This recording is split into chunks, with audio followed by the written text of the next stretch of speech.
Bonjour Stéphane. Bonjour Anan. Good morning, I love your suit. Bonjour Robert. Bonjour Merci. Stéphane, j'aime bien votre Ça va style. bien avec le fond qu'on a derrière.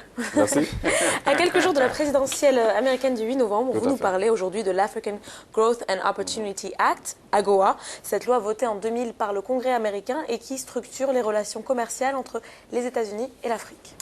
Absolument, Anan Robert. L'AGOA, African Growth and Opportunity Act, est effectivement une loi qui a été prorogée l'année passée de 10 ans et qui marque pour ainsi dire la volonté américaine de garder un pied sur le continent africain après le retrait progressif des États-Unis au lendemain de la fin de la guerre froide et notamment de la chute du mur de Berlin.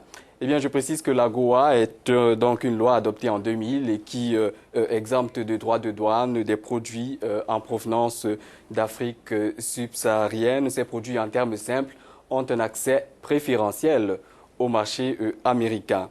On a reparlé de cette initiative le mois passé. C'était précisément le 26 septembre à l'occasion d'un forum tenu à Washington, à l'occasion donc de ce forum de coopération commerciale et économique entre les États-Unis et l'Afrique subsaharienne, un forum dénommé le Forum de l'AGOA. Organisé par le département d'État des États-Unis, ce forum a réuni des responsables gouvernementaux et africains et américains pour discuter grosso modo des opportunités d'investissement entre les deux parties. Cette rencontre intervenait, je le rappelle, un an après la prorogation de 10 ans de cette loi. C'était précisément en juin 2015 par le président Barack Obama.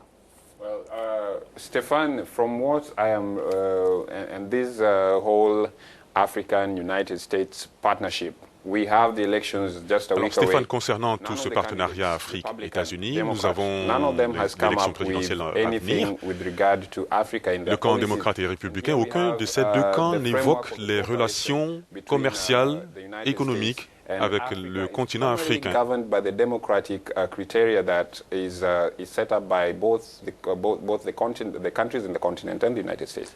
Oui, les pays éligibles à cette loi, c'est un processus qui se veut finalement assez ouvert, basé sur des critères démocratiques. Eh bien, ces pays sont donc désignés par le président des États-Unis après des consultations entre les gouvernements américains et africains.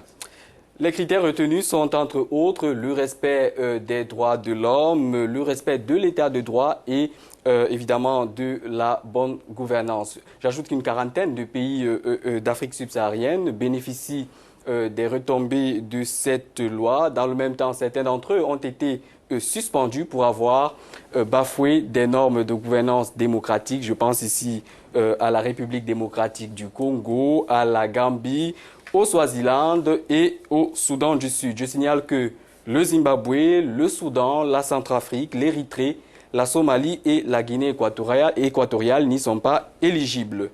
Au registre des zones d'ombre, il convient de signaler que des voix se sont élevées pour dénoncer le fait qu'en dehors du textile ou encore des hydrocarbures, très peu de secteurs ont la possibilité effective de tirer profit des avantages commerciaux de cet accès privilégié au marché américain.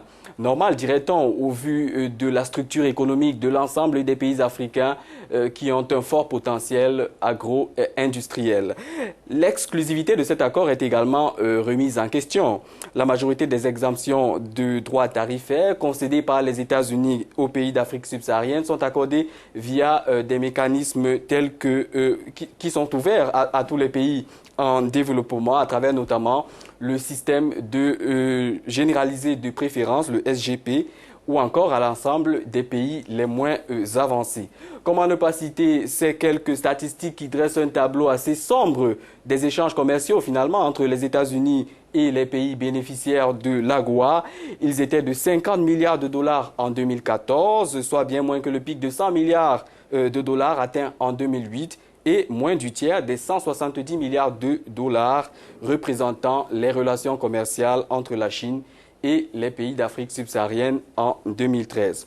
Au vu des procrastinations de certains États africains dans le cadre de la ratification des APE, les fameux accords de partenariat économique, on est en droit de se demander finalement si les pays africains ne seront pas enclins à contester cette autre forme de manifestation du libéralisme?